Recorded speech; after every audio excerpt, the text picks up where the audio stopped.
Hello everyone, Unacademy channel से मैं तेज परमार आपके लिए यहां पर लेकर आया हूं एक छोटे से सवाल का जवाब कि क्यों बच्चों को मैथ्स डिफिकल्ट लगता है।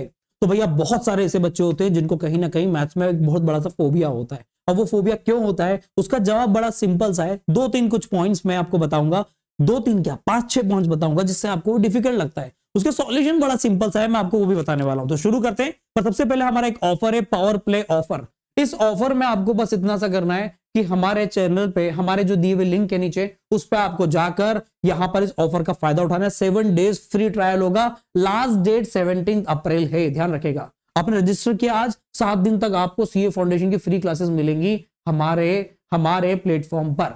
बहुत बढ़िया ऑफर है, इंडिया के टॉप फैकल्टीज यहां पर आपको पढ़ाएंगे, वो भी 7 डेज बिल्कुल फ्री। तो चलिए पहला पॉइंट क्या है कि स्टूडेंट को क्यों डिफिकल्ट लगता है। सबसे पहला पॉइंट है कॉम्प्लेक्सिटी ऑफ कॉन्सेप्ट्स। यहां पर मैथ्स के जो कॉन्सेप्ट्स होते हैं, लाइक हम अलजेब्रा की बात कर लें या फिर हम रेशियो प्रोपोर्शन या फिर कोई ऐसे टॉपिक की बात कर लें जैसे लाइक डिफरेंशिएशन, या फिर कोई ऐसे टॉपिक जिसमें हम स्टैटिस्टिक्स के अंदर कोई कॉन्सेप्ट्स की बात कर लें तो थोड़े से कॉम्प्लेक्स होते हैं। कॉम्प्लेक्स मतलब यहां पर जो होता है ना कहीं उनको जब हम देखते हैं तो वो कहीं ना कहीं बहुत ईजी वे में जाता हुआ नहीं दिखता, आड़े टेढ़े वे में जाता हुआ दिखता। तो पहला पॉइंट ये कि मैथ इसलिए डिफिकल्ट लगता है। दूसरा पॉइंट ये भी कि लेक ऑफ अंडरस्टैंडिंग। जब हम कोशिश करते हैं कि वो समझें, बैठकर कोशिश करते हैं कि इस कॉन्सेप्ट को समझे, तो कहीं ना कहीं हम उसको ठीक से कैच नहीं कर पाते या समझ नहीं पाते।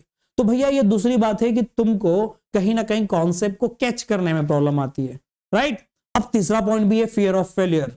जब हम मैथ्स के क्वेश्चंस को करते हैं तो हमें मन में डर रहता है कि इसका आंसर आएगा कि नहीं आएगा। पर हाँ, अगर मेरे पास कोई थ्योरेटिकल सब्जेक्ट है ना तो बड़ा आंसर लिख देते हैं। पर मैथ्स जैसी बात आती है तो कहीं ना कहीं फियर ऑफ फेलियर आता है, मन में एक डर होता है कि क्या इस क्वेश्चन को मैं एंड तक सॉल्व कर पाऊंगा, क्या इसका रिजल्ट ला पाऊंगा। एक ये सबसे बड़ा उन बच्चों में होता है जिनका मैथ्स से नाता टूट जाता है, fear of failure. Negative mindset, बहुत सारे बच्चों का तो माइंडसेट बहुत नेगेटिव हो जाता है मैथ्स को लेकर।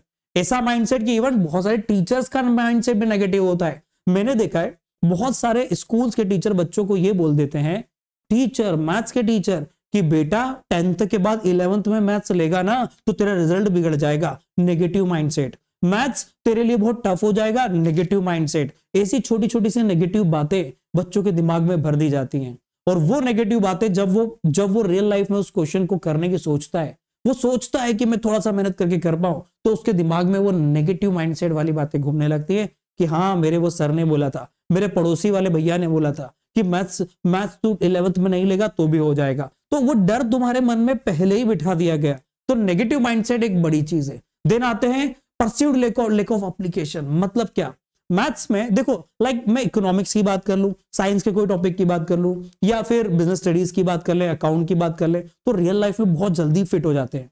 मैथ्स भी फिट होता है दो, पर मैथ्स के बहुत सारे कॉन्सेप्ट को रियल लाइफ तक लाने में, अच्छा बहुत सारे लोग तो ये बोलते हैं कि हमने कभी जीवन में साइन थीटा कॉस थीटा का यूज ही नहीं किया, इतना मैथ्स पढ़ा। तो हाँ, ये बिल्कुल सही बात है कि कुछ कॉन्सेप्ट तो ऐसे हैं जो बहुत सारे लोग, मैं सबकी बात नहीं कर रहा क्योंकि ये यूज तो होता है, पर आप उस लेवल पे जाओगे तो यूज होगा। तो बहुत सारे लोग मैथ्स के एप्लीकेशन पार्ट को यूज नहीं करते या लिंक नहीं कर पाते हैं। एक ये सबसे बड़ी परेशानी होती है, इसलिए मैथ्स डिफिकल्ट लगने लगता है। फिर वही फॉर्मुलेज एंड ऑल बोरिंग सारी चीजें, तो मैथ्स डिफिकल्ट लगने लगता है। एंड लास्ट यहां पर मैं बताऊं तो टीचिंग मेथड एक इंपॉर्टेंट पॉइंट होता है। मैथ्स के अंदर एक और इंपॉर्टेंट पॉइंट होता है टीचिंग मेथड। हर टीचर की मेथड हर स्टूडेंट पे फिट नहीं हो पाती। सबसे बड़ी डिफिकल्टी यहां पर मैथ्स के अंदर ये भी आती है। तो टीचिंग मेथड कैसी होना चाहिए, तो बहुत सिंपल सी होना चाहिए कि बहुत स्लो तरीके से बच्चों को पढ़ाया जाए और नॉर्मल कॉन्सेप्ट्स बताए जाए, और उस कॉन्सेप्ट्स के साथ साथ बच्चों को थोड़ा सा फन एलिमेंट दिया जाए। फन एलिमेंट के साथ साथ बच्चा जब मैथ्स पढ़ता है ना तो वो बहुत अच्छे से उसको कैच कर पाता है रियल लाइफ एप्लीकेशन के साथ। तो यही सारे पॉइंट्स तुमको कहीं ना कहीं मैथ्स को डिफिकल्ट जो होता है वो बनाने में मदद करते हैं। पर हमें मैथ्स को इजी बनाना है, तो इसी मैथ्स को इजी बनाने के लिए आप हमारे अनअकैडमी चैनल पर सीए फाउंडेशन की क्लासेस को यहां पर अटेंड कर सकते हैं। 7 डेज बिल्कुल फ्री ट्रायल आपको मिलेगा, जिसमें आपको इंडिया के बेस्ट एजुकेटर मिलेंगे, साथ में इंटरेक्टिव क्लासेस होंगी, स्ट्रक्चर कोर्सेज एंड पीडीएफ मिलेगा, और प्लस लाइव टेस्ट एंड क्यूजेस आपको यहां पर मिलने वाले हैं। तो भैया ये ऑफर के लिए आप आज ही रजिस्ट्रेशन कर लीजिए नीचे दिए हुए लिंक पे। तो मिलते हैं नेक्स्ट वीडियो में इसी तरह की इंफॉर्मेटिव इंफॉर्मेशन को लाने के लिए। All the best.